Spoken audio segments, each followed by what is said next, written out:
Your emotions are not your enemy, but right now, they are your boss.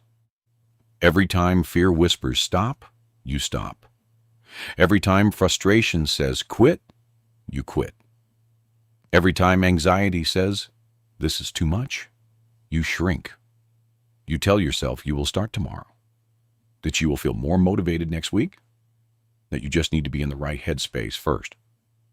But the right headspace never fully arrives, because emotions do not wait. They run ahead of reason. They make decisions your wiser self would never agree to. And the longer you let them lead, the smaller your life becomes. Not because you're weak, because no one taught you what to do when your mind and your emotions are pulling in opposite directions. This audiobook is about learning to lead from the inside, not by suppressing how you feel, not by pretending emotion does not exist, but by understanding the exact mechanism by which emotions hijack your thinking, and by building the specific mental habits that give you back control. You will learn why the brain defaults to emotional decision-making, what happens when you train the deliberate mind to hold steady under pressure, and how real people have used these principles to build lives that run on intention rather than impulse. Every chapter is a step in that training. If you are enjoying this audiobook and want to continue building real communication confidence, subscribe to this channel now. More chapters are coming, and each one will guide you step by step through mastering every conversation. Chapter 1. Who is actually running your life? There is a moment most people never notice, but that defines everything. It is the moment between a feeling arriving and a decision being made. That gap is so small, so fast, so automatic, that for most people, it might as well not exist at all. The feeling arrives. The action follows. And only later, sometimes much later, does the person sit and wonder why they said that, why they ate that, why they sent that message, why they walked out of that room. They blame their character. They blame their upbringing. They blame tiredness or stress. But most of the time, the real answer is simpler and more uncomfortable. In that invisible gap between feeling and action, a decision was made, and they were not the one who made it. The human brain has two distinct systems operating simultaneously in almost every waking moment. The first is fast, automatic, emotional, and ancient.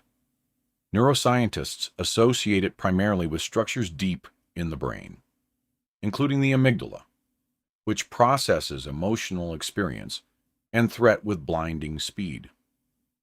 This system does not deliberate. It does not weigh options or consider long-term consequences. It reacts. It responds to the present moment with the instincts built up through millions of years of evolution and through every significant emotional experience of your personal life. It is extraordinarily good at its job and extraordinarily poorly suited to running a modern human life. The second system is slow, deliberate, logical, and effortful.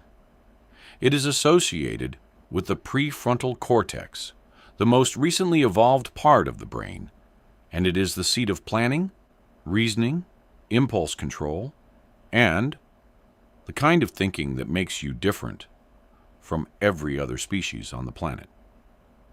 This is the system that reads a financial statement, that writes a careful email, that decides to go to the gym, even when the couch is more immediately appealing.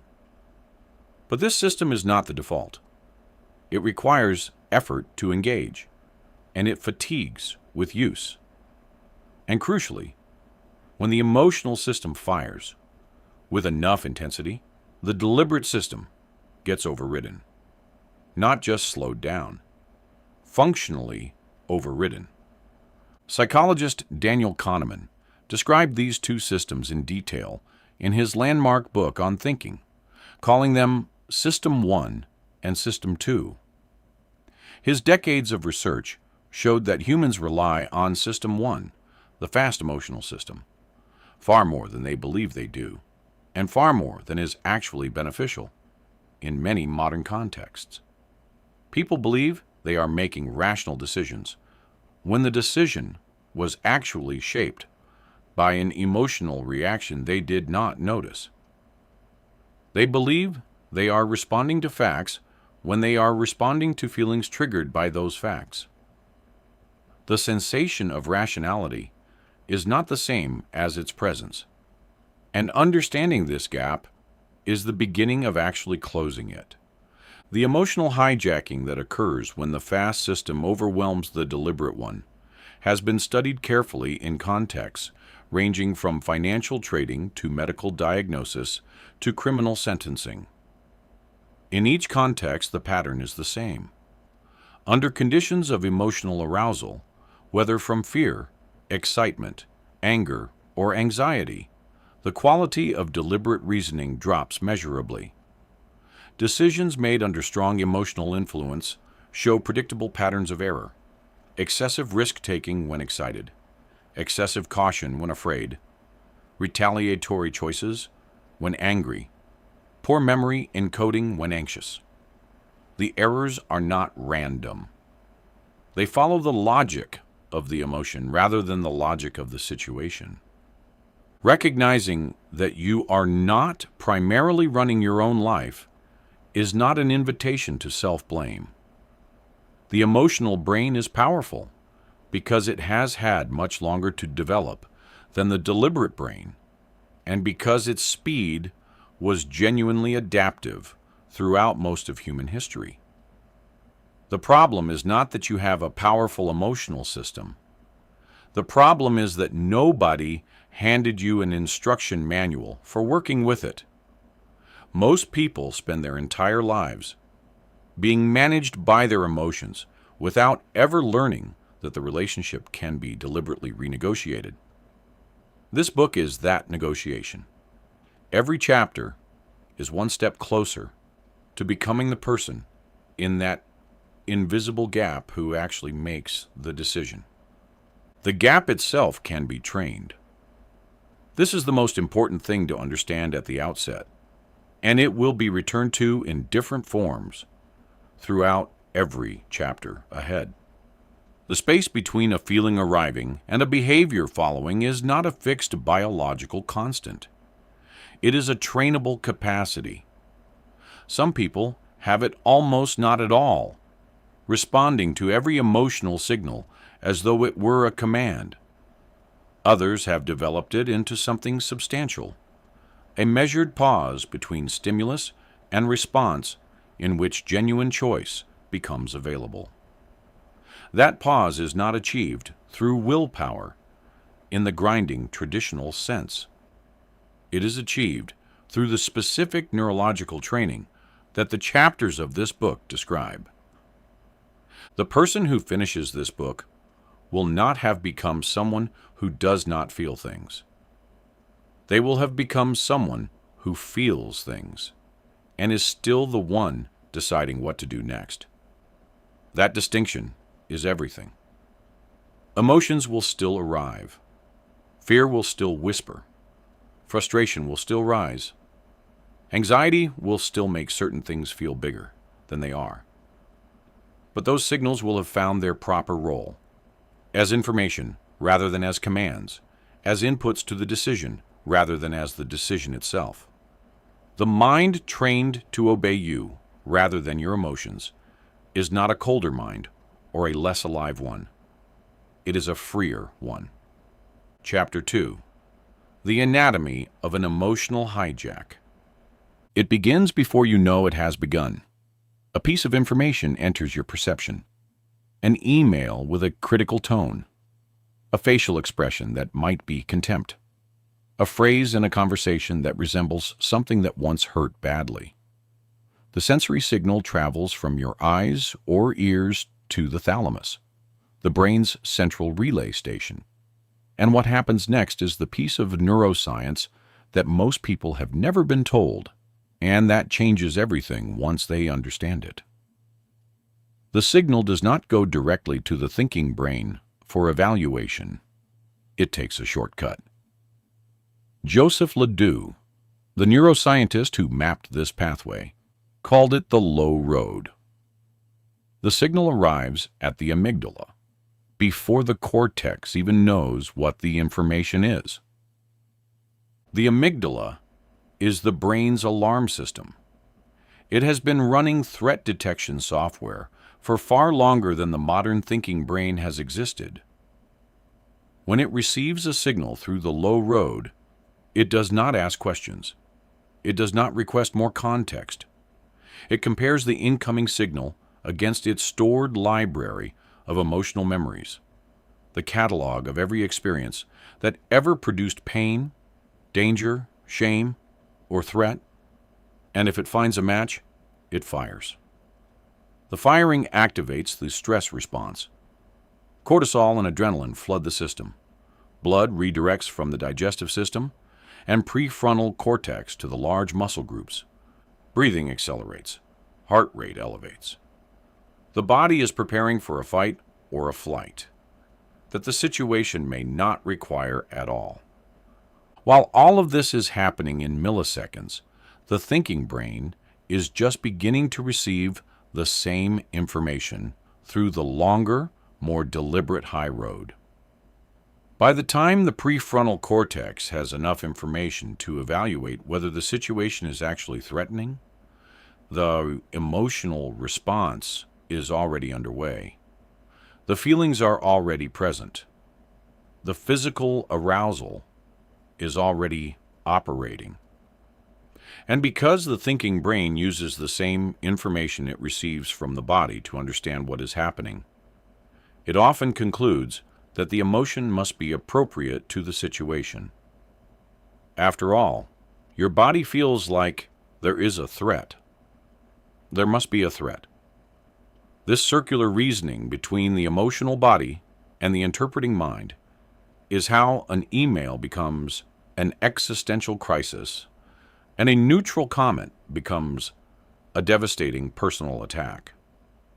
The specific pattern of the hijack varies depending on which emotional memory is activated and how strongly. The person whose early experience taught them that disapproval means abandonment will experience a small piece of critical feedback as an overwhelming threat because the amygdala has filed criticism under survival danger rather than under useful information. The person who learned that conflict means violence will experience a raised voice as a full system alarm, regardless of whether any actual danger exists. The person who experienced repeated humiliation in performance contexts will feel the physical symptoms of threat when presenting to a small group of supportive colleagues.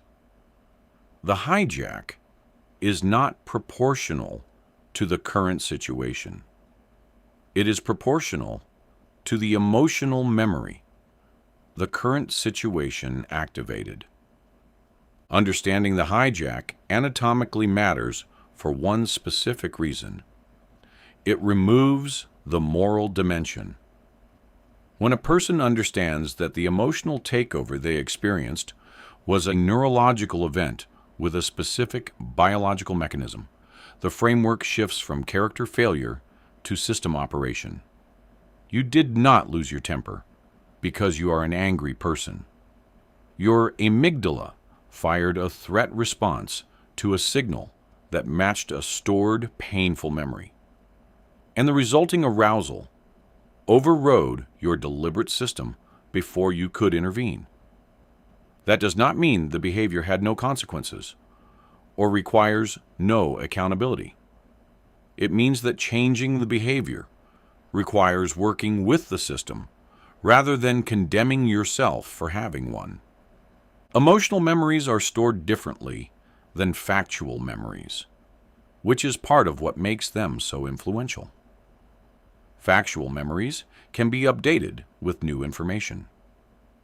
Emotional memories, particularly those formed under high arousal conditions, are stored with a kind of permanence that factual memories do not have, as though the brain flagged them as too important to risk losing. This is why the specific kind of criticism that devastated you at 15 still carries a charge at 40. The factual context is gone. The emotional imprint remains. And the amygdala, which does not have access to the current date, responds to the pattern rather than the content. The past keeps firing in the present until the nervous system is specifically retrained, which is possible and which is what the later chapters of this book address. The recovery time from a hijack is something most people have never examined deliberately.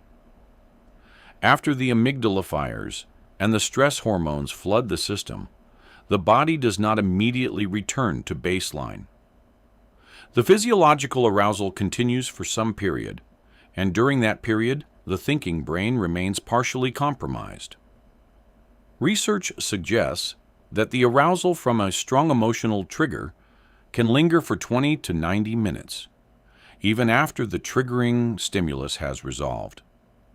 This means that the decisions made in the window, following a significant emotional event, are still being made under the influence of elevated stress hormones, even when the person believes they have calmed down enough to think clearly. The knowledge that recovery takes time is not permission to defer accountability indefinitely. It is practical information about when to make important decisions and when to wait. The hijack is not the enemy. It deserves to be understood as a system that exists for good reasons, that has kept humans alive under conditions far more dangerous than anything most people face today, and that continues to perform a genuine protective function, even when it misfires in modern contexts. The goal is not to disable it. The goal is to develop enough awareness of when it is operating, enough space between its firing and your response, and enough skill in working with the aftermath that the hijack stops running your life and starts informing it. That goal is achievable. The neuroscience that explains the problem also points toward the solutions, and those solutions are specific, practical, and teachable. Chapter 3: Why Willpower Always Loses. The traditional prescription for the problem of emotional reactivity is willpower. Try harder, want it more, develop more discipline, be stronger than your feelings. This prescription is so deeply embedded in how most cultures talk about self-control that questioning it feels almost like questioning the value of effort itself. But the research on willpower, accumulated over decades of careful study, tells a story that most motivational culture refuses to engage with honestly. Willpower is a limited resource. It depletes with use. And when it is depleted, the system it was supposed to be controlling does not simply pause and wait for the resource to be replenished. It runs on its default settings, which are emotional, reactive, and poorly suited to long-term decisions. Roy Baumeister's research on what he called ego depletion, later refined and debated extensively in the psychology literature, introduced the concept of willpower as a resource that functions like a muscle. With use, it fatigues.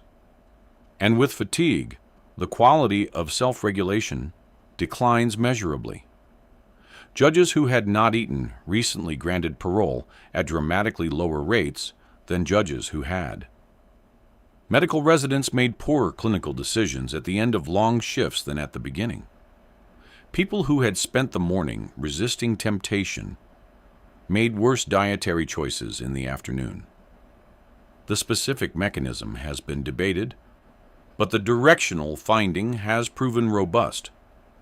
The more self-regulatory effort a person has already expended, the less capacity they have available for subsequent self-regulation in the same period. The problem with relying on willpower is also structural, not just physiological. Willpower is a confrontational strategy. It pits one part of the mind against another. The emotional system wants something. The deliberate system says no. The conflict itself consumes enormous cognitive resources. Because both systems require activation, and because the conflict between them creates what psychologists call cognitive load, the mental effort required to hold two competing priorities in mind simultaneously. Every moment of active resistance to an emotional pull is a moment of significant mental expenditure, and those moments add up across a day in ways that leave the person exhausted from effort that produced no visible output. There is also the rebound effect to contend with. Research on thought suppression by Daniel Wegner established what has become known as the ironic process theory. The deliberate effort not to think about something creates a monitoring process that searches for the unwanted thought to confirm it is being suppressed. And this monitoring process increases the accessibility of the very thought being avoided.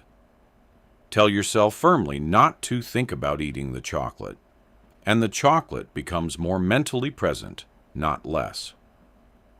Apply the same principle to emotional suppression, and the result is equally counterproductive. The emotion suppressed through willpower does not disappear. It accumulates pressure, and when the willpower finally breaks under fatigue, the suppressed emotion often returns with greater intensity than it would have had if it had been processed in the first place. This does not mean effort is irrelevant. It means that the kind of effort required for genuine, long-term self-regulation is not the grinding, confrontational effort of willpower. It is the architectural effort of building systems and environments and habits that make the desired behavior easier and the undesired behavior harder, so that willpower is not the primary mechanism preventing the emotional default from running unchecked. The person who relies on willpower to avoid checking their phone every 5 minutes during deep work is fighting a losing battle against a system specifically engineered to capture their attention. The person who puts the phone in another room during deep work has solved the same problem through design rather than through discipline. The replacement for willpower in the project of training the mind is not a weaker form of effort. It is a smarter one. Emotional regulation researchers have identified several approaches that produce reliable self-regulation without the costly confrontational dynamic of willpower. Cognitive reappraisal, the deliberate reframing of a situation's meaning, changes the emotional response at the root, rather than fighting its expression downstream. Attention deployment, the deliberate direction of attention away from emotionally activating stimuli before the hijack occurs, prevents the escalation rather than managing it after the fact. Implementation intentions, the specific if-then plans that connect anticipated emotional triggers to predetermined responses, automate the regulation so that willpower is not needed in the moment because the decision was made in advance. The critical insight that makes all of these approaches more effective than willpower is that they work with the emotional system rather than against it. They do not attempt to override the fast system through force. They alter the information the fast system receives, change the meaning it assigns to that information, or preemptively redirect its attention before it can be captured by activating stimuli. The emotional system remains intact and operational. Its influence on behavior is shaped through intelligent system design, rather than through the futile project of trying to muscle past it every time it fires. The mind trained through these approaches is not a suppressed mind. It is a directed one. What ultimately replaces willpower as the primary tool of self-regulation is the set of habits described in the chapters ahead. Habits, once formed, do not require willpower to maintain. They require the opposite of effort.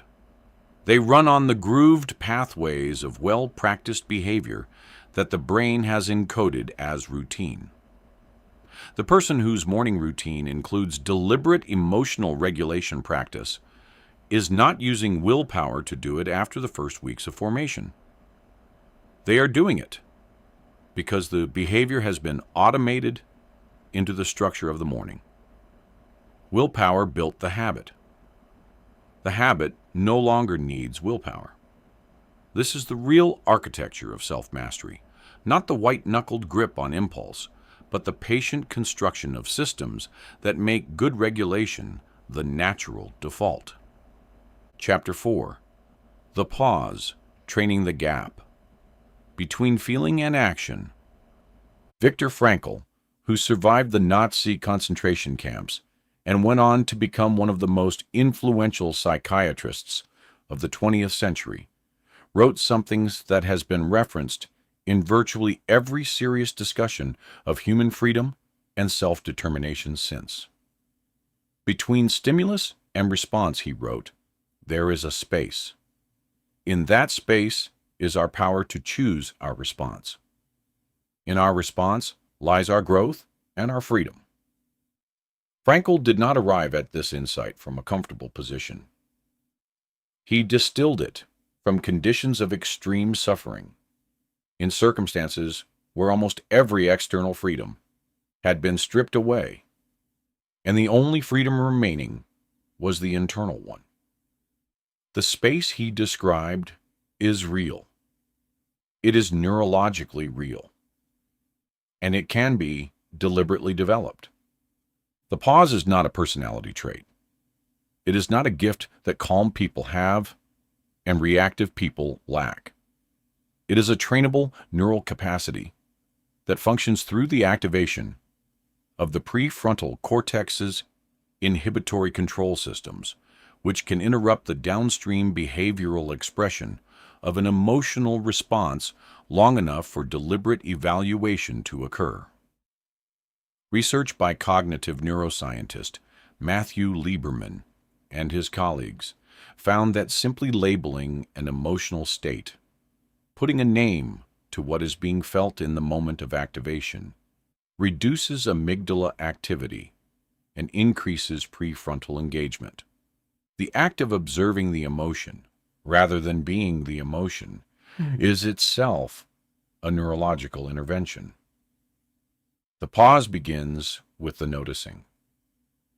Mindfulness meditation, when its benefits in emotion regulation research are examined carefully, works primarily through the development of this capacity to observe. The person who has practiced observing the arising and passing of mental and emotional events during meditation without immediately following the impulse to react has been training the pause in a context with no external stakes. When a strongly activating real-world stimulus arrives, the practiced observer has more access to the space that Frankl described because they have spent hours developing it in conditions where the practice was the only activity. The transferability of this training to real-world emotional regulation has been demonstrated repeatedly in clinical and non-clinical populations. There are several practical techniques that create the pause in the moment of activation before meditation. practice has been deeply established. The most physiologically immediate is breath.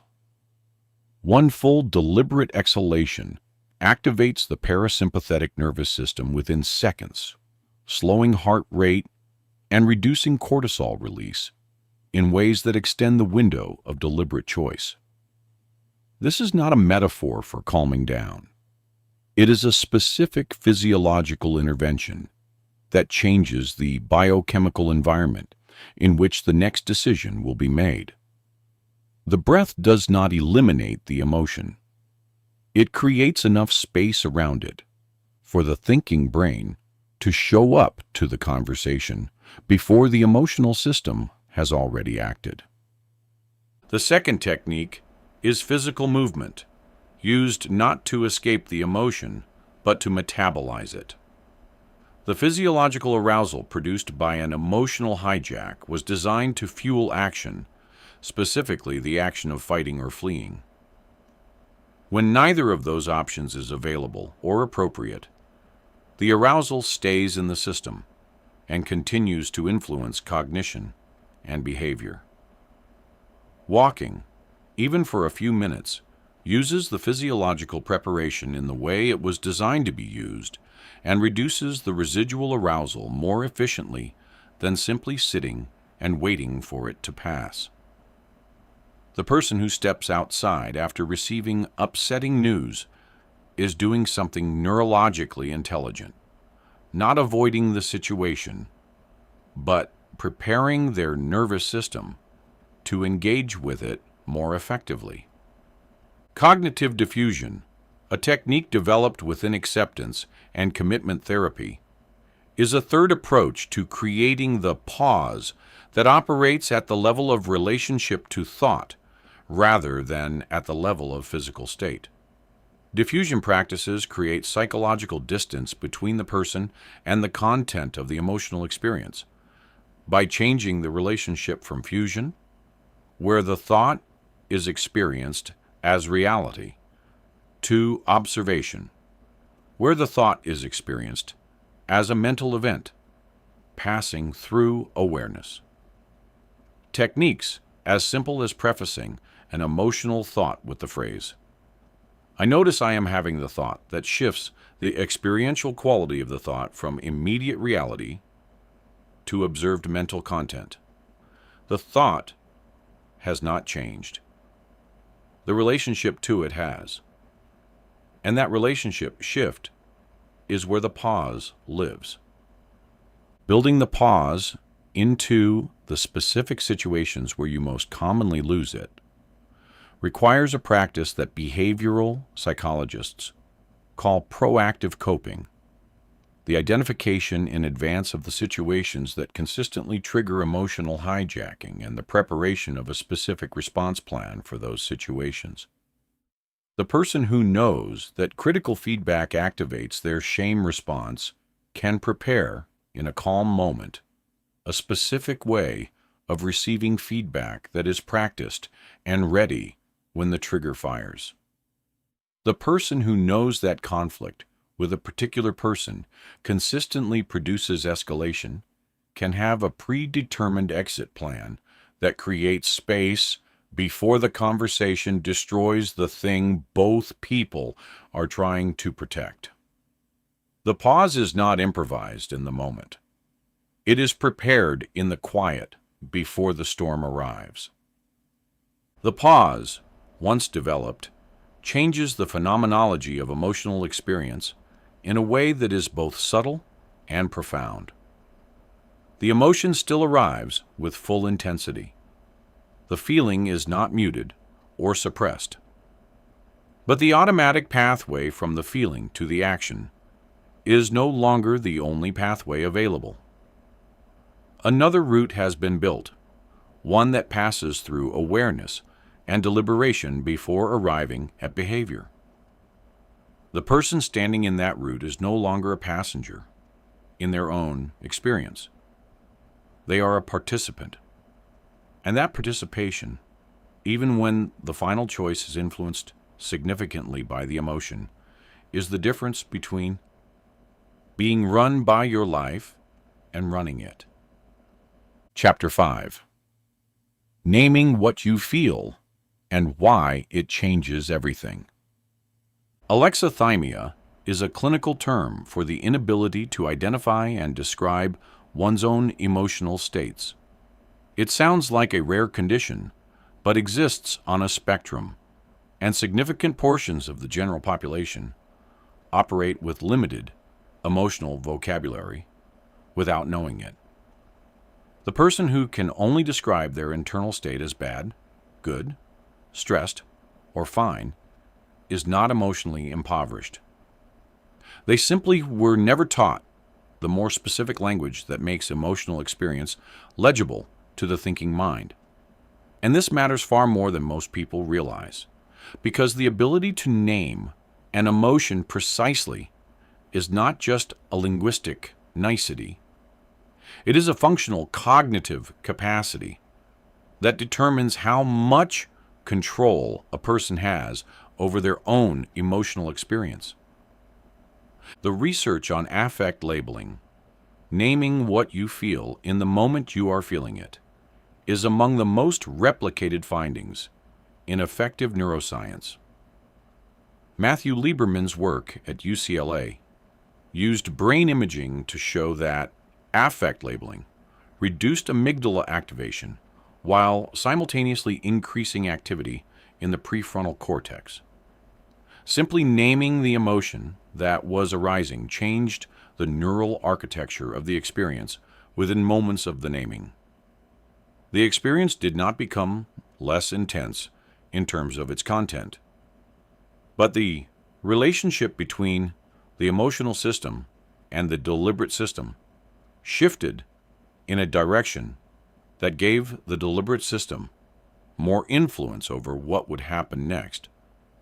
Language about emotion was not just describing the experience, it was changing it. The specificity of the label matters. Research by psychologist Lisa Feldman Barrett on what she calls emotional granularity found that people with more differentiated emotional vocabularies, people who distinguish between, say, frustrated and humiliated, or between anxious and disappointed, show better emotional regulation than people whose emotional vocabulary is coarser. The reason appears to be that more specific emotion concepts give the brain more precise information about what the internal state requires. Anxiety and excitement produce similar physiological arousal, but have different implications for how to respond. The person who can tell the difference can respond appropriately. The person who only knows they feel activated cannot make that distinction, and is more likely to react to the arousal without understanding what is actually needed. Building emotional vocabulary is a practice that most adults have to do deliberately, because the development of that vocabulary was largely neglected in their education. Reading literary fiction has been found to increase emotional granularity, because great fiction depicts internal states with the kind of specificity that everyday language rarely reaches. Therapy and structured self-reflection, particularly through journaling that focuses on naming rather than just narrating, also develops the vocabulary. Specific resources like the work of Paul Ekman on basic emotions, or the more extensive emotional granularity frameworks used in therapeutic contexts, provide a scaffolding for developing a richer emotional lexicon than most people carry. Naming what you feel serves the training goal of mind over emotion in a specific practical way that goes beyond the neuroscience. When an emotion is named, it is implicitly separated from the self. There is a you doing the naming and a feeling being named. That separation is the beginning of the observational stance described in the previous chapter. The unnamed emotion is experienced as pure state, There is no distinction between the person and the feeling. The named emotion is experienced as an event the person is having. The distinction makes response rather than reaction more available because it creates the minimal subject-object relationship required for deliberate choice. Naming also interrupts the storytelling that amplifies emotional states beyond their initial intensity. Emotions arrive with a charge, and the mind, noticing the charge, typically begins generating explanations and narratives that give the charge meaning and usually escalate it. The sadness that arrives becomes evidence of a life going wrong. The anxiety that arrives becomes a preview of approaching disaster. The frustration that arrives becomes a story about persistent injustice. These narratives are not caused by the original emotion. They are added to it by a thinking mind that has not been given the tool of precise naming, and so improvises amplifying stories instead. When the emotion is named specifically and early, the narrative has less room to run because the thing has already been identified and placed. The practice of naming emotions in real time is most effective when it is first developed in low-stakes contexts, where the emotional activation is mild and the consequences of any response are small. Noticing and naming small frustrations, small disappointments, small anxieties in the course of ordinary days builds the habit of observational labeling that will be available in higher stakes situations. The goal is to make naming an automatic first response to emotional activation, so that the habit fires before the storytelling can begin. A person who has practiced this consistently enough will find that they arrive at significant emotional events already carrying the observational stance rather than having to generate it under fire. The deepest benefit of naming emotions is the relationship it builds with the whole emotional life over time. The person who names what they feel regularly, without judgment, and with increasing specificity, gradually develops a kind of emotional fluency that changes the entire experience of having an inner life. The emotions that once felt threatening and unmanageable become understandable. Not comfortable, necessarily, but understandable. And understandable things can be worked with in ways that threatening mysteries cannot. The emotional life does not become less rich or less real with this kind of attention. It becomes something the person is genuinely in relationship with, rather than something they are perpetually at the mercy of. Chapter 6. Reframing, the technique that changes what emotions mean. In 1998, psychologist Aaliyah Crum, then a student at Harvard, was studying the relationship between perceived effort and health outcomes. She ran an experiment with hotel housekeeping staff, telling one group that their daily work met the Surgeon General's recommendations for physical activity, while giving the other group no such information. Weeks later, the group that had been told their work counted as exercise showed significant improvements in weight, blood pressure, and body mass index compared to the control group. The physical activity was identical in both groups. Only the meaning they placed on it had changed, and the changed meaning produced measurably different physiological outcomes. The world did not change. The story about the world changed, and the body responded to the story.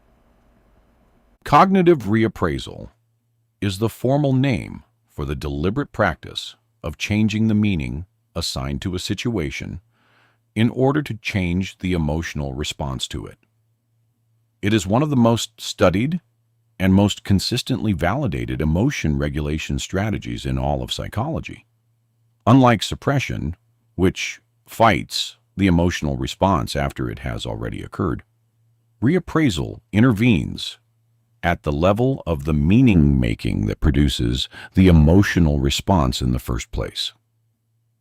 Change the interpretation, and you change the emotion, not because you are pretending something false is true, but because most situations are genuinely ambiguous enough to support multiple interpretations, and the interpretation the emotional brain defaults to is often not the most accurate or the most useful one available.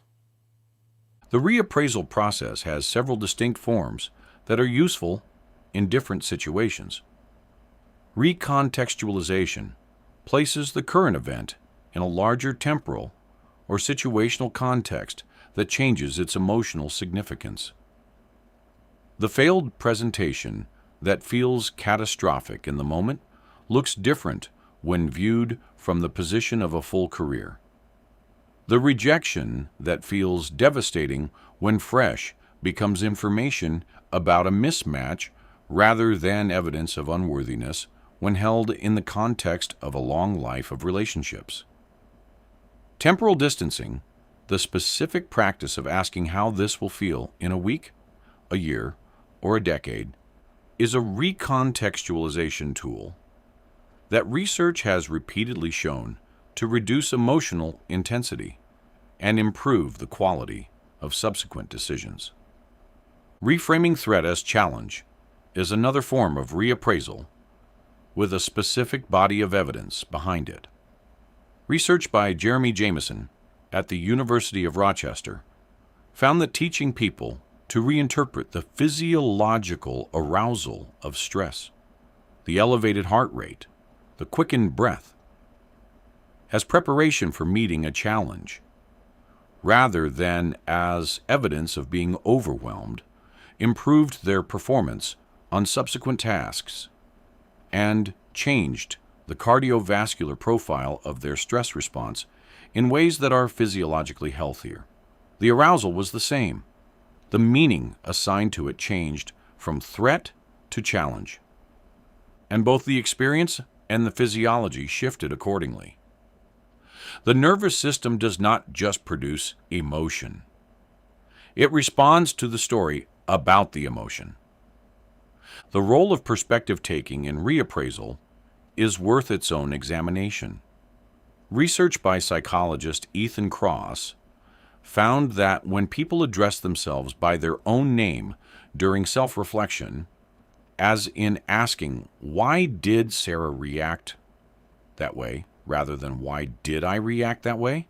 they generate more insight, engage in less rumination, and feel better about the experience than when they use first-person language. This distance self-talk reduces the self-referential intensity of the emotional experience and activates a more observer-like cognitive stance that makes reappraisal easier.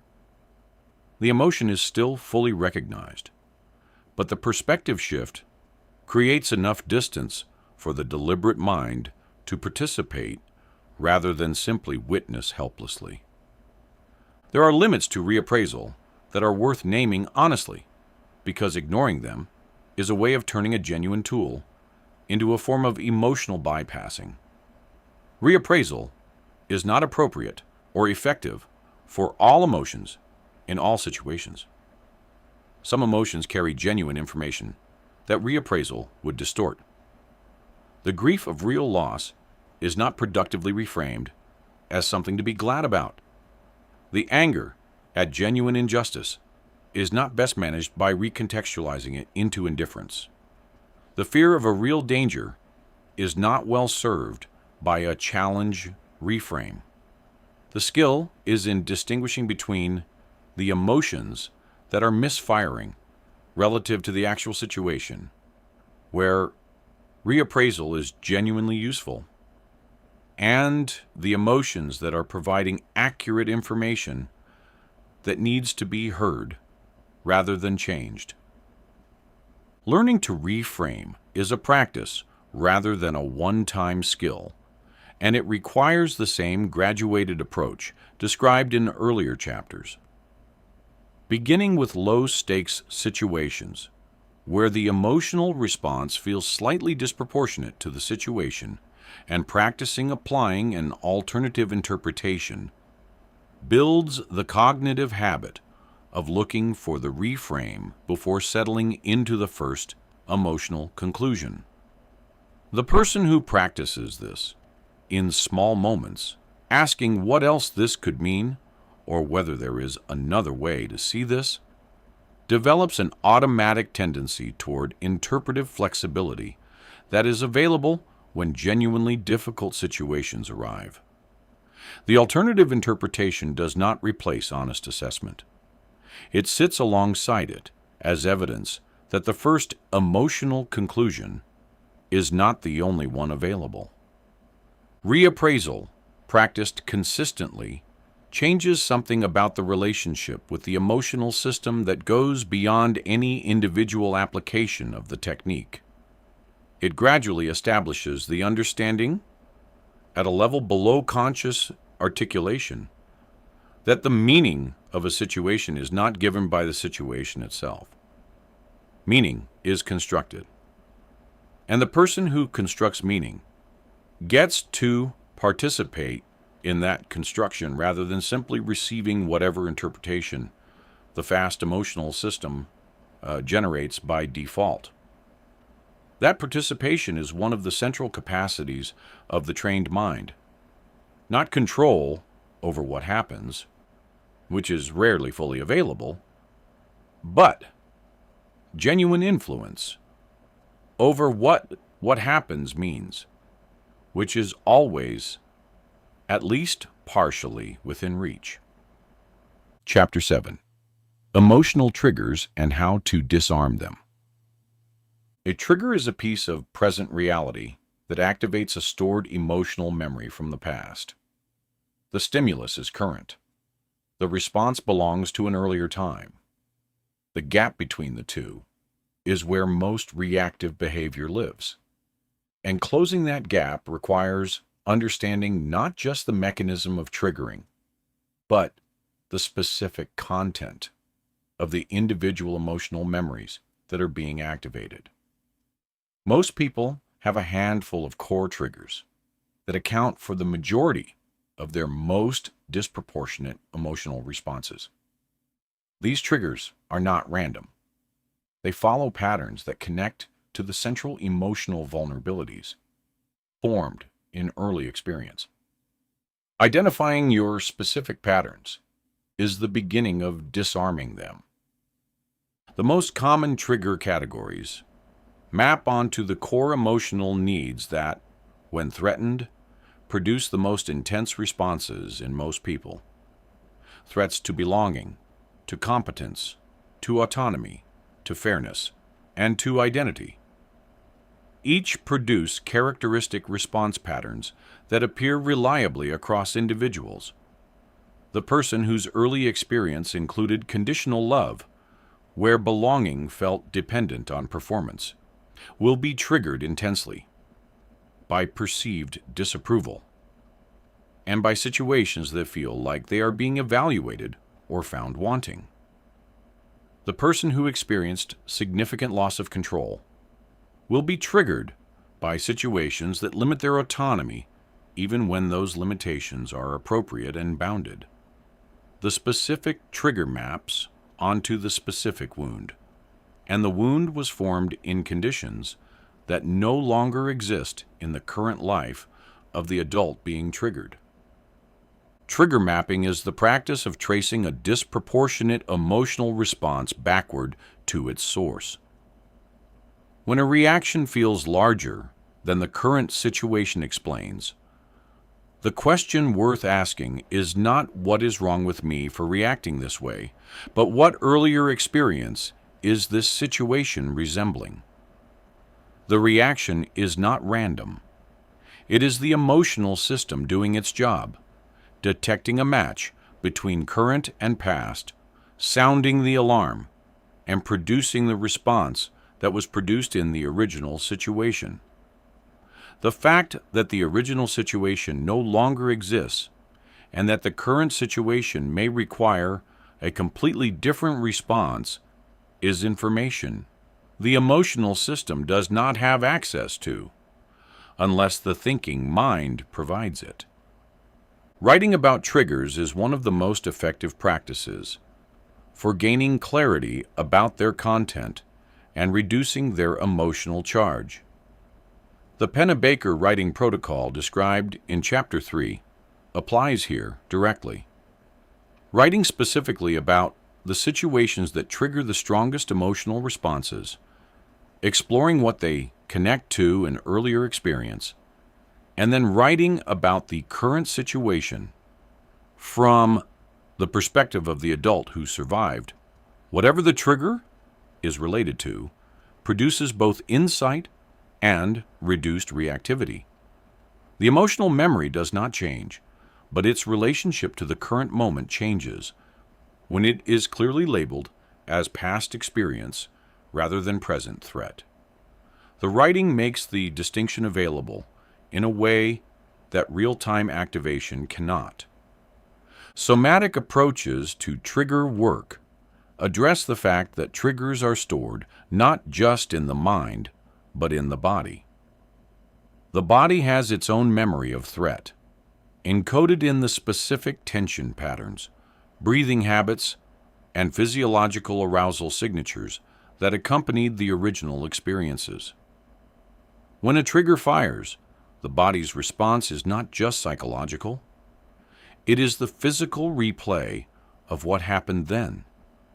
Practices that bring deliberate attention to the body's response to triggering situations, that notice the specific locations and qualities of the physiological response, and that introduce regulation at the physical level, rather than purely at the cognitive level, reach a layer of the trigger that purely cognitive approaches do not fully address.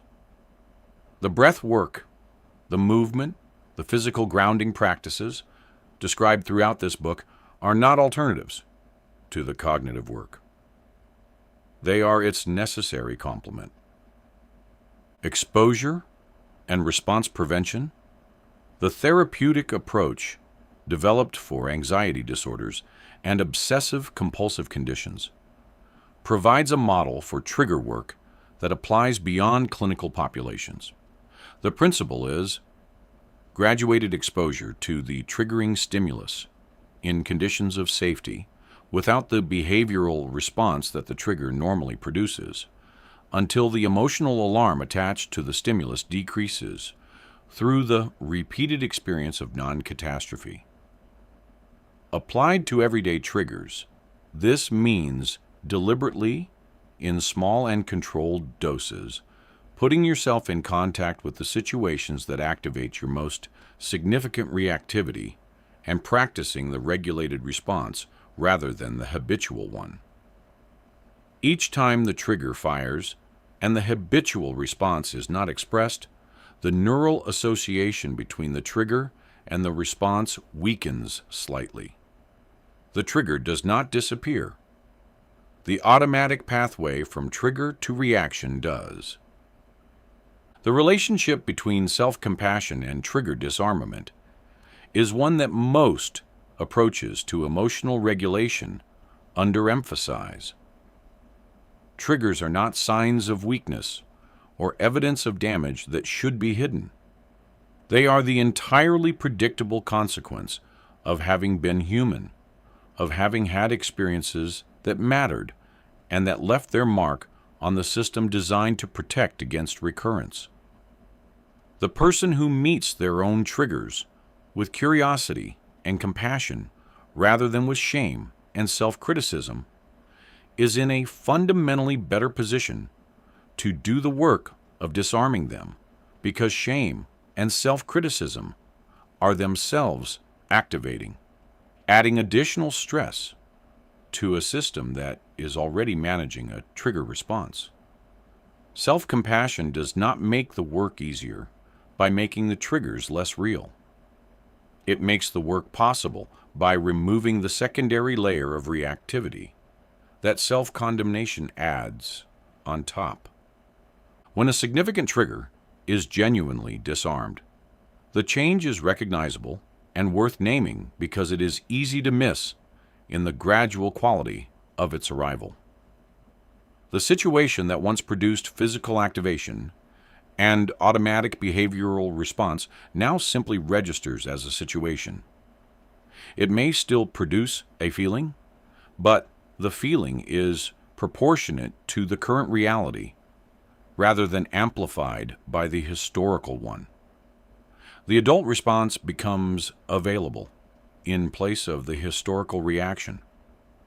The person can recognize the trigger, note it with something approaching equanimity, and choose how to engage rather than simply discovering what they did after the emotion ran its course.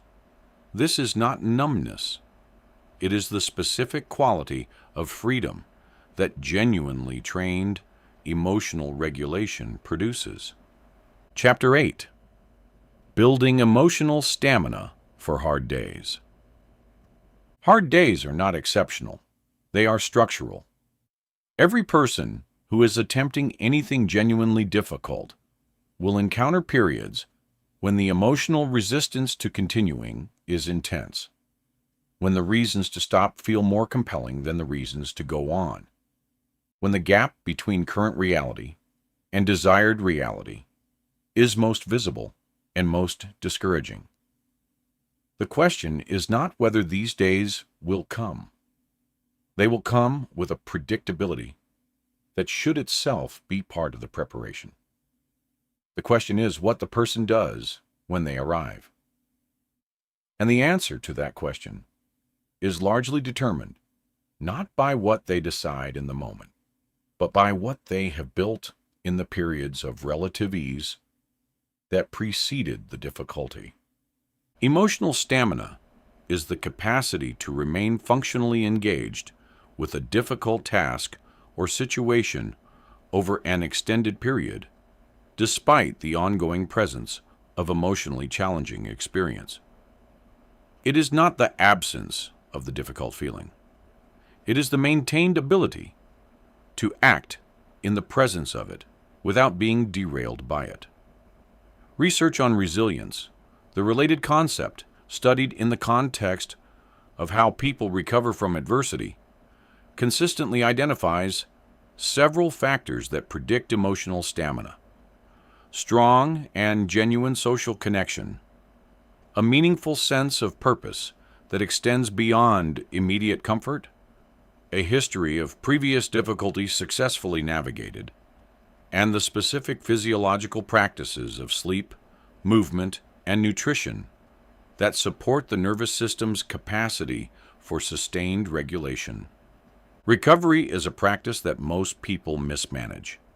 They push through when they should be recovering and recover passively when active recovery would restore capacity faster. Research on performance and recovery in elite athletes, where the relationship between stress and restoration has been studied with more rigor than in most other contexts, shows that the quality of recovery determines the quality of subsequent performance, at least as much as the quality of the effort. The athlete who sleeps well manages physiological stress between training sessions and engages in genuine psychological recovery from competitive pressure comes back to training with fully restored capacity.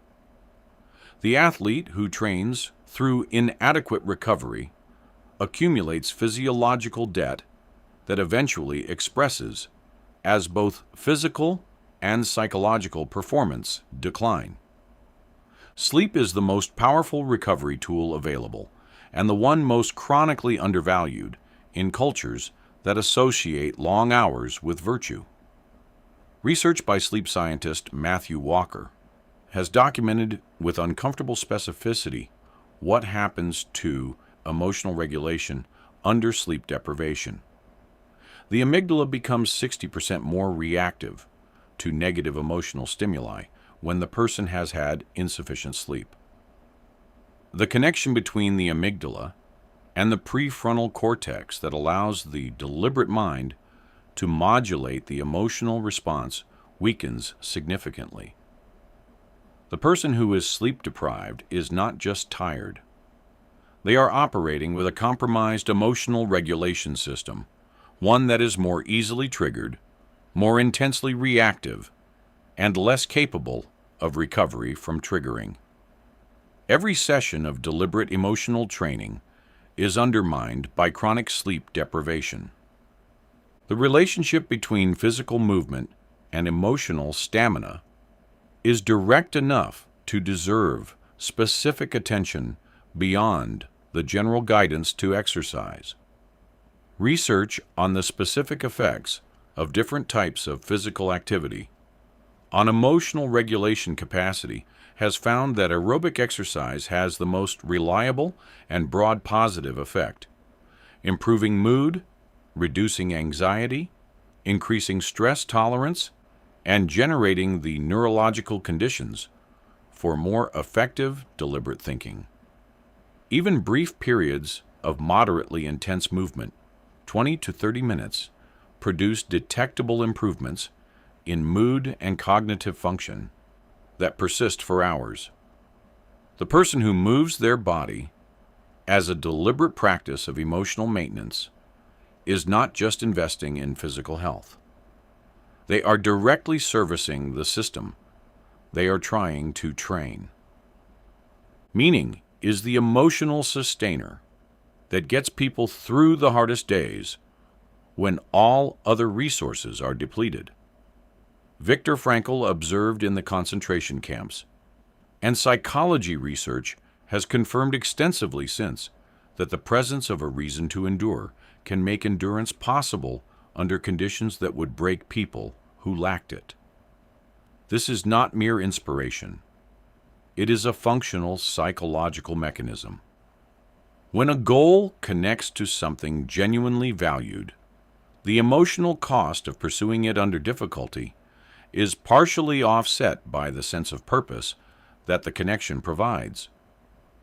The person who has clearly articulated why the difficult thing they are doing matters, and who returns to that articulation during hard periods, has an emotional resource available that the person working without that clarity does not have. Emotional stamina is also built through the deliberate processing of difficult emotional experience rather than through its avoidance. The person who allows themselves to fully feel the discouragement of a setback, who names it precisely, writes about it, talks about it with someone they trust, and then returns to the work, is doing something that strengthens the emotional regulation system through use. The person who suppresses the discouragement and powers through is depleting the system without restoring it. The first person recovers fully.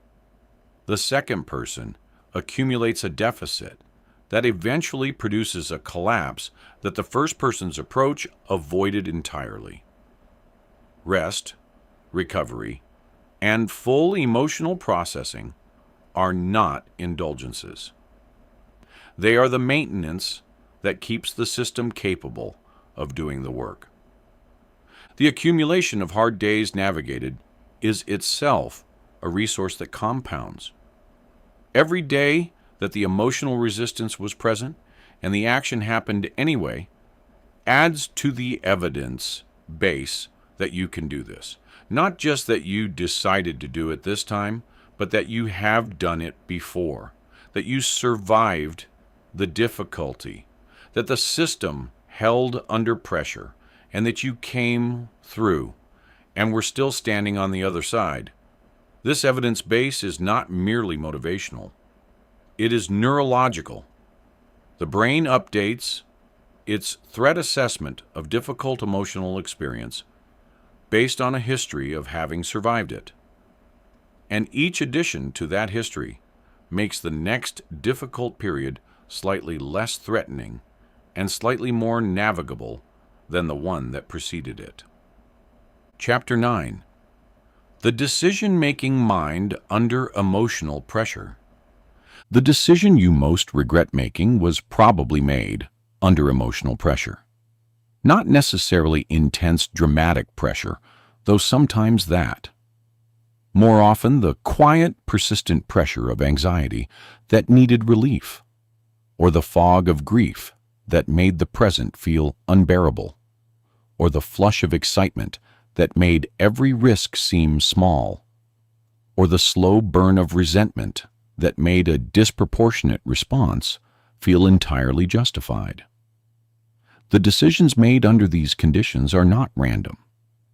They follow the logic of the emotion that was driving them, which is why the person who can recognize when they are deciding from an emotional state, rather than with an emotional state present, has a dramatically different decision-making track record than the person who cannot.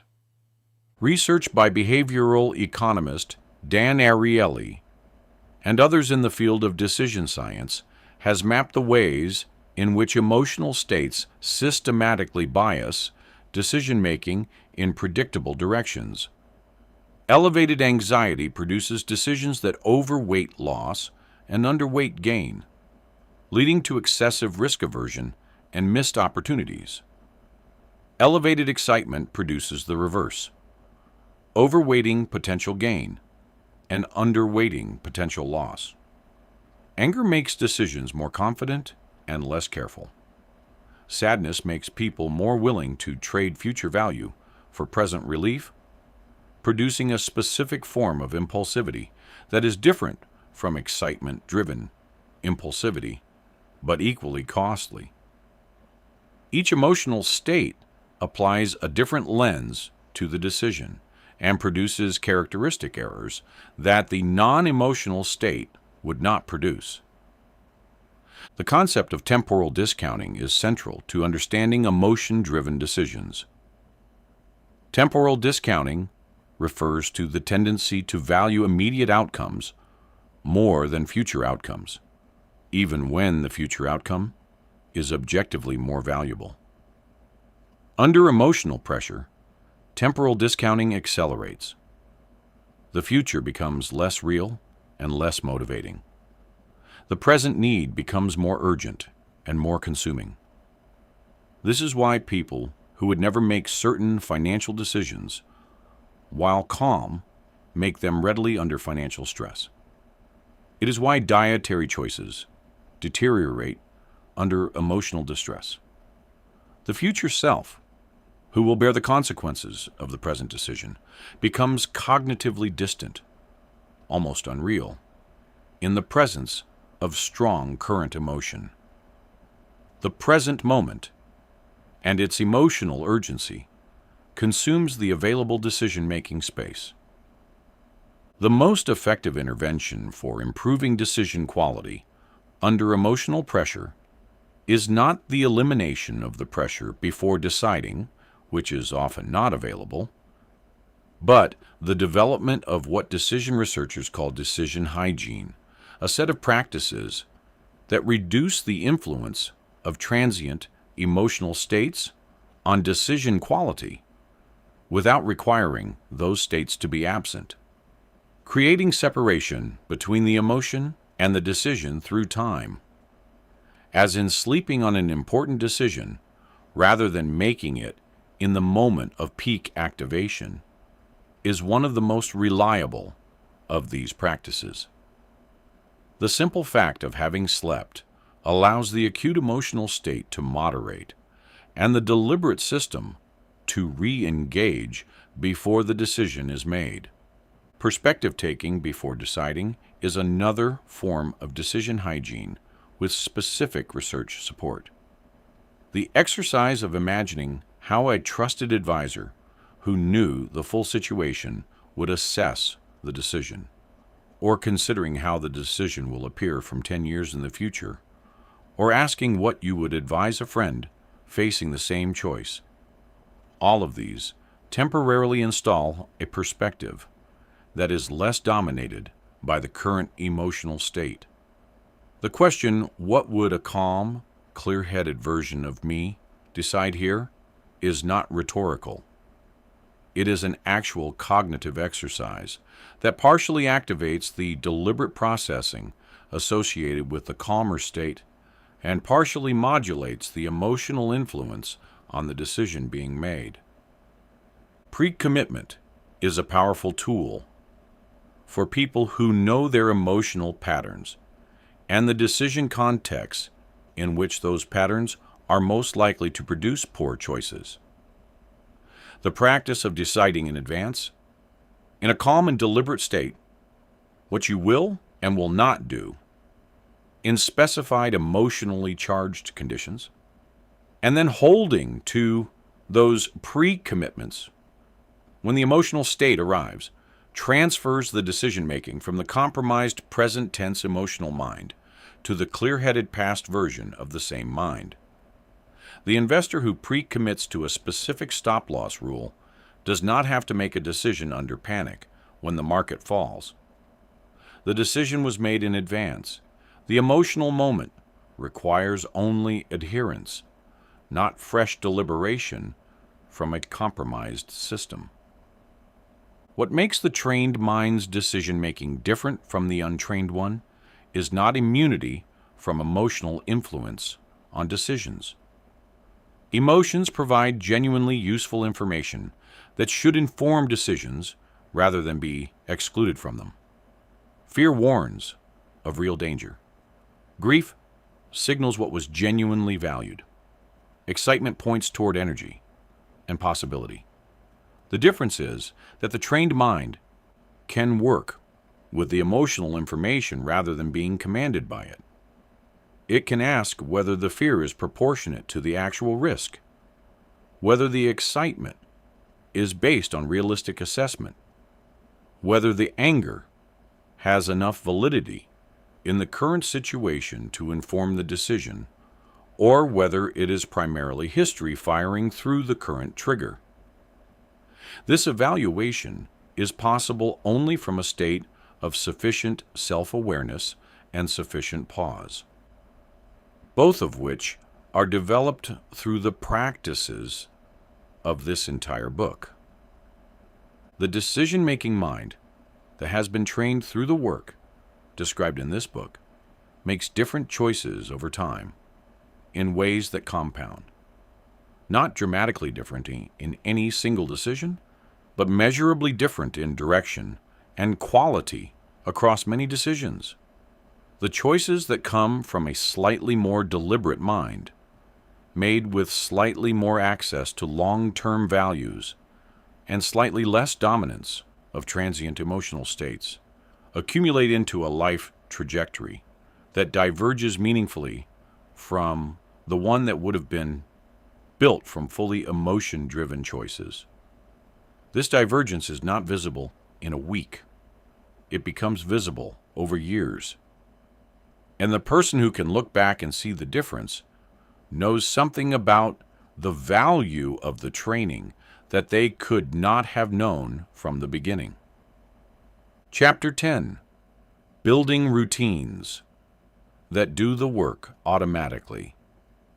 The most important insight in the entire science of behavior change is one that most people encounter late and wish they had found earlier. The best time to manage emotions is before they need managing. The person who arrives at a high-stakes, emotionally charged situation, already regulated, already settled, already connected to their values and their deliberate mind, has a completely different experience of that situation than the person who arrives depleted, reactive, and running entirely on the defaults of the emotional system. This pre-regulation is not achieved through a single technique in the moment of emotional activation. It is achieved through the consistent daily practice of habits that build and maintain the neurological conditions for skilled emotional regulation across all situations. Morning routines are perhaps the most powerful single intervention available for daily emotional regulation, not because of anything magical about mornings, but because the neurological state in which a person begins the day significantly influences the regulatory capacity available throughout it. The cortisol awakening response that occurs in the first 30 to 45 minutes after waking represents both an opportunity and a vulnerability. It is the brain priming itself for the demands ahead, and the quality of the inputs during this window disproportionately shapes the neurological and emotional tone for the hours that follow. Beginning the day in reactive mode, immediately checking messages and absorbing the emotional content of other people's demands, primes the system for reactive functioning. Beginning it with deliberate practices that support regulation primes the system for deliberate functioning. Deliberate physical movement early in the day serves the regulatory goal through several mechanisms simultaneously. It metabolizes any cortisol that has accumulated from the night's sleep. It increases cerebral blood flow and the availability of neurotransmitters that support mood regulation and deliberate thinking. It activates the parasympathetic nervous system through the recovery phase that follows aerobic effort. And it establishes a behavioral precedent that carries implicit information about the kind of day this is going to be.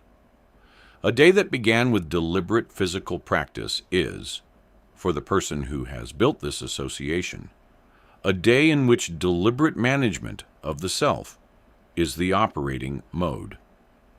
The physical practice writes the narrative of the day before the day has made its first demand. Journaling, practiced in the morning before engagement with external demands, serves a specific regulatory function, distinct from its value in processing difficult experiences.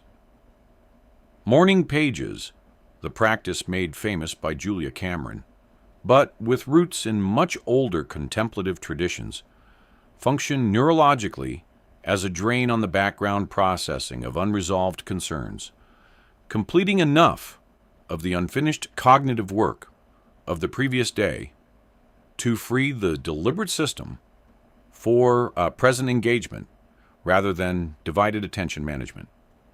Writing whatever is present in the mind for 15 to 20 minutes before beginning the day's work reduces the cognitive load that unprocessed emotional material creates, leaving the prefrontal cortex more available for the deliberate work the day will require. Meditation practice, positioned anywhere in the daily routine, but particularly effective in the morning, builds the regulation capacity over time through the consistent exercise of observational awareness. The person who meditates daily is not doing something special in the 30 minutes of practice. They are training a neural capacity that they then carry into every subsequent hour. The ability to notice what is arising in awareness without being compelled to immediately act on it. The training is cumulative, which means that the quality of regulation available in any given situation is a function not just of what was practiced that morning, but of the accumulated practice of all preceding mornings. Consistency matters more than duration. 10 minutes practiced daily is substantially more valuable than an hour practiced occasionally.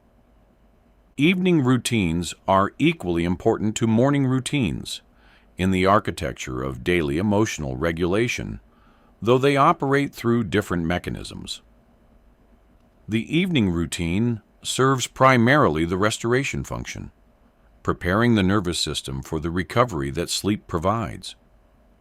Research on sleep quality shows that the activities of the 90 minutes before sleep significantly affect the quality of the subsequent sleep, and the quality of sleep directly determines the regulatory capacity available the following day. Screens, which increase cortisol and suppress melatonin, high-intensity exercise, which elevates physiological arousal, and unprocessed emotional content from the day, which activates rumination, all degrade sleep quality in ways that compound over days and weeks. The evening routine that supports sleep is not just a sleep intervention. It is a next-day regulation intervention. The relationship between nutrition timing and emotional regulation has practical implications for daily routine design that most people have never connected explicitly. Blood sugar fluctuations produce predictable effects on mood, irritability, and the capacity for deliberate thinking that most people attribute to other causes. The emotional reactivity that spikes in the late morning before lunch or in the late afternoon before dinner is partly a blood sugar phenomenon, not just a tiredness one. Structuring eating to minimize these fluctuations is a daily regulation strategy with immediate and consistent effects that requires no ongoing effort after the initial habit establishment. The person who manages their nutrition primarily for energy stability is also, perhaps unknowingly, managing their emotional stability. Designing a daily routine that does the emotional regulation work automatically requires an honest audit of current habits and their effects on regulatory capacity across the day, not in terms of productivity or efficiency, but specifically in terms of how the routine affects the emotional and cognitive state at each phase of the day. The question is not what am I doing, but what is this doing to my system? Specifically to the system, I am trying to train to respond rather than react. Routines built from this question look different from routines built from productivity optimization. They contain more white space, more physical movement, more deliberate transition between different kinds of work, and more genuine recovery. They are designed for the person who is going to be in every conversation, making every decision, feeling every emotion across the day. They support that person rather than depleting them. Chapter 11. When others push your buttons. The most sophisticated emotional regulation you will ever be asked to do is not the private work described in previous chapters. It is the regulation that happens in real time, in relationship with other people who are sometimes trying to provoke you, sometimes inadvertently triggering you, and always operating from their own emotional systems that are not under your control. Interpersonal emotional regulation is the advanced application of everything this book has covered because it adds the complexity of another person's behavior, another person's emotional state, and the social stakes of an ongoing relationship to the already challenging work of managing your own internal responses. Most people discover their actual level of emotional development not in solitude, but in conflict. Button pushing is what happens when another person's behavior activates your specific emotional triggers, whether intentionally or not. The experience is of being pushed because the response feels somewhat involuntary, like something is happening to you rather than in you. But what is happening is entirely in you. The other person provided a stimulus. Your emotional system generated the response based on your particular history and your particular vulnerabilities. This is not a way of removing responsibility from people who behave badly. It is an accurate description of the mechanism. And the mechanism, accurately understood, tells you where the leverage is for changing your experience. The other person's behavior is often not within your control. Your system's response is.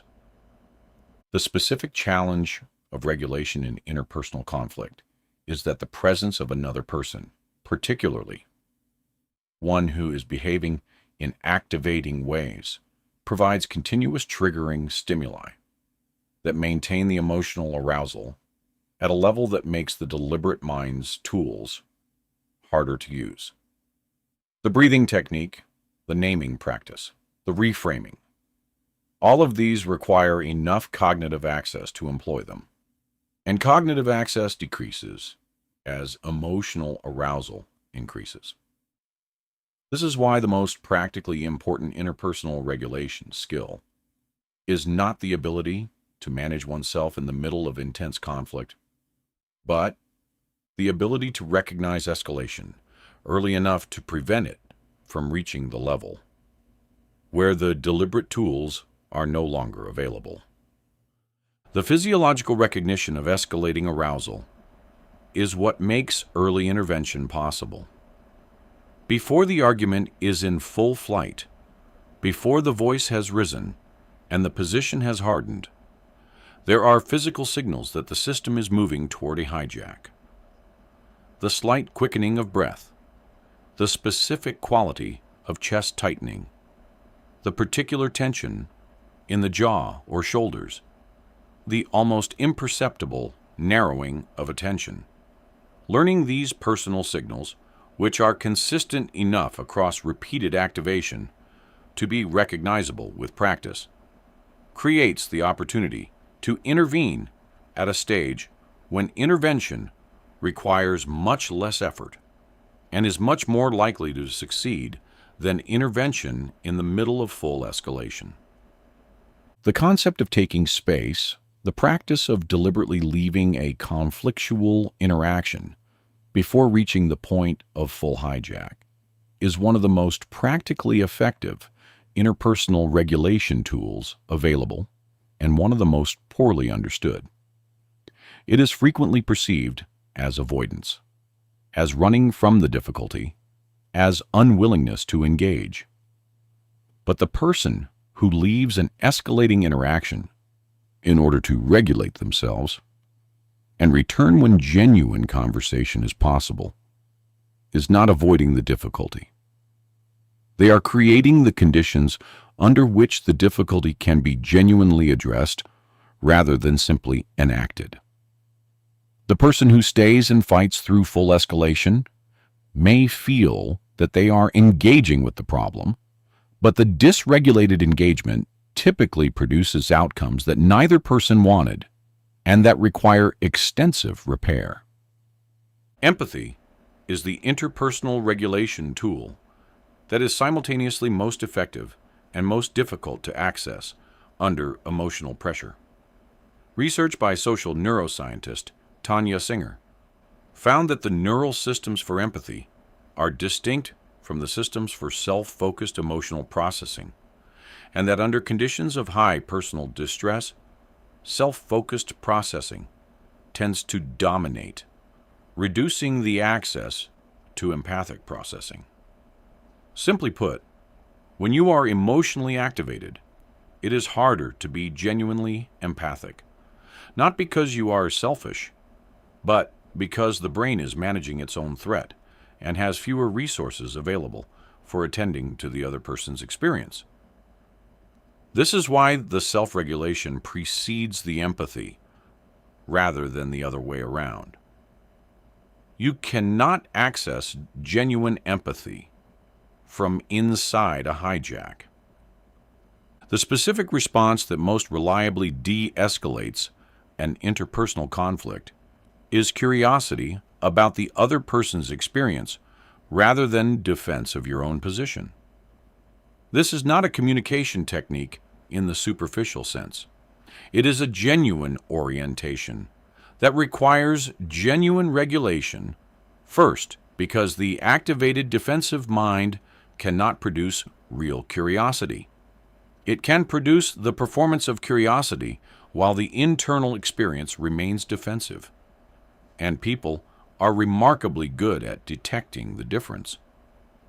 Real curiosity says, I wonder what this looks like from where they are standing.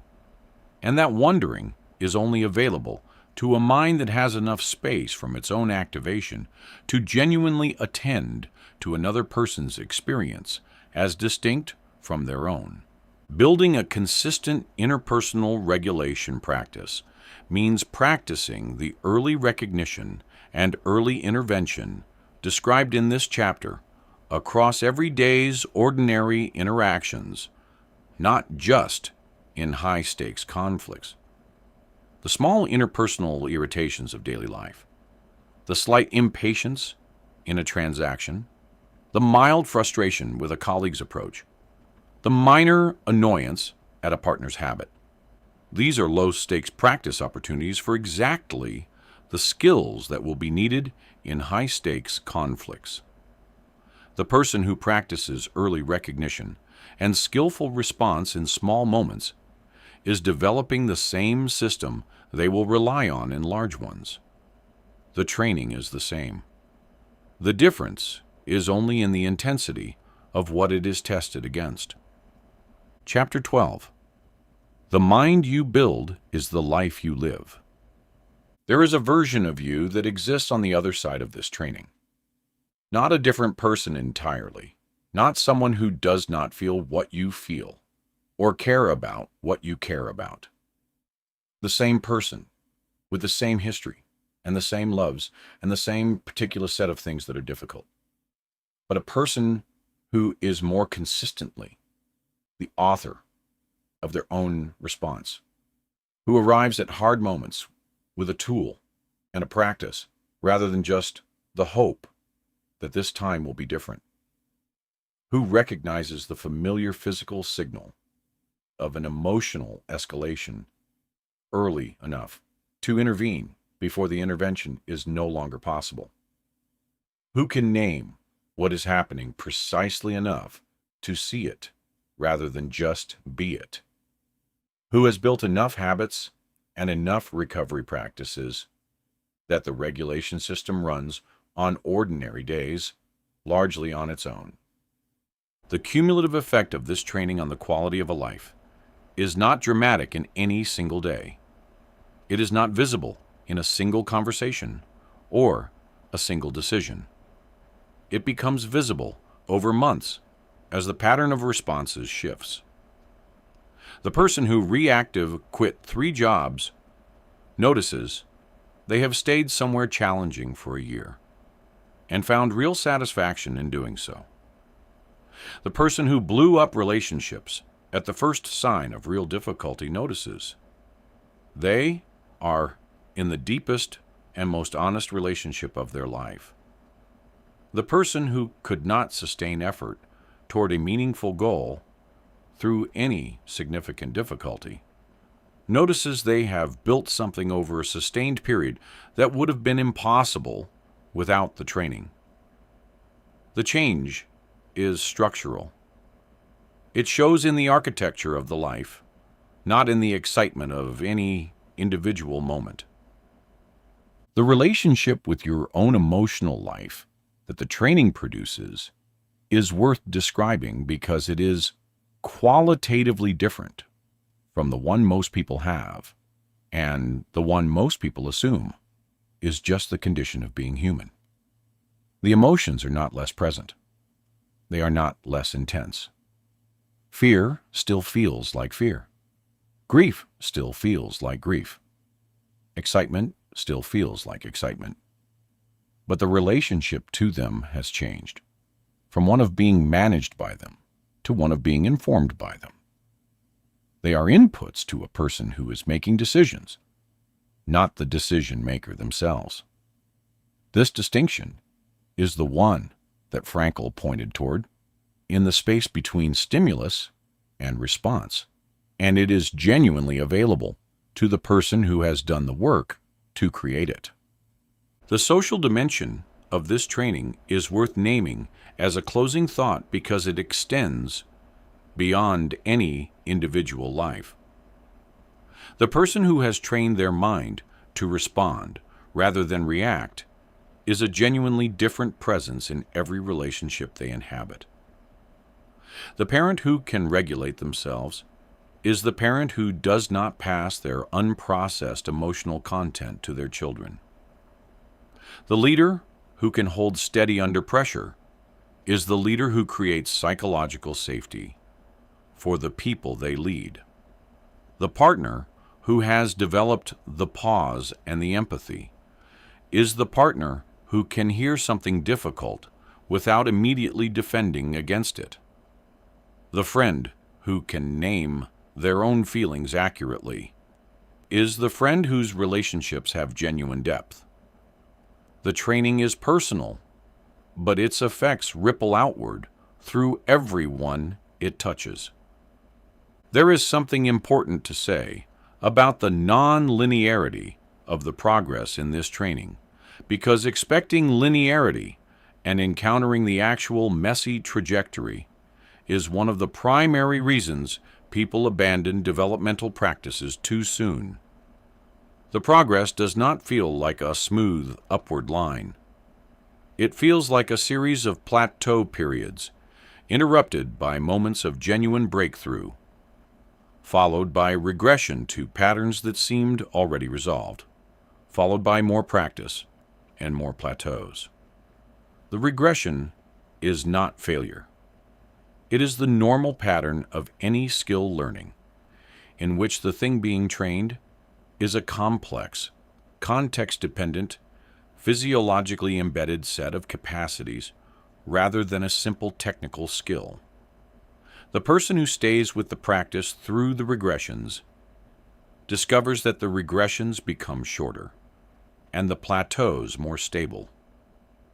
The trend is real, even when the day-to-day trajectory is not. Self-compassion for the times when the training fails is not optional in the development of this practice. It is structural. The person who meets every instance of emotional reactivity with shame and self-condemnation is adding activation to a system that is already struggling to regulate. The shame is itself an emotional hijack that needs regulation, creating a recursive problem that the self-compassionate response avoids. The person who can say, "I got activated there. I handled it the way I had handled it before I started this training. I know what was happening, and I know what I will practice differently next time," is doing something that actually moves the training forward. The self-condemnation produces nothing useful. The honest self-compassionate assessment of what happened and what to practice is the actual training. The mind that has been trained through the practices of this book is not a controlled mind, in the cold sense of that word. Control implies suppression, management, the restriction of what is allowed to exist. The trained mind is not restricted. It is directed. The full range of human emotional experience remains available and active. The access to deep feeling, to genuine enthusiasm, to real grief, to honest fear, is not diminished by the training. In some ways, it is deepened, because the person who is no longer afraid of being swept away by their emotions can afford to feel them more fully. The trained mind does not feel less. It chooses what to do with what it feels. And that choosing, practiced daily across a full human life, is the closest thing available to genuine freedom. Begin today with whatever is smallest and most honest. Not the most ambitious practice or the most difficult trigger. The smallest practice that is genuinely manageable, applied to the most ordinary, emotional moment available to you today. Name one feeling precisely before you react to it. Take one deliberate breath before one response.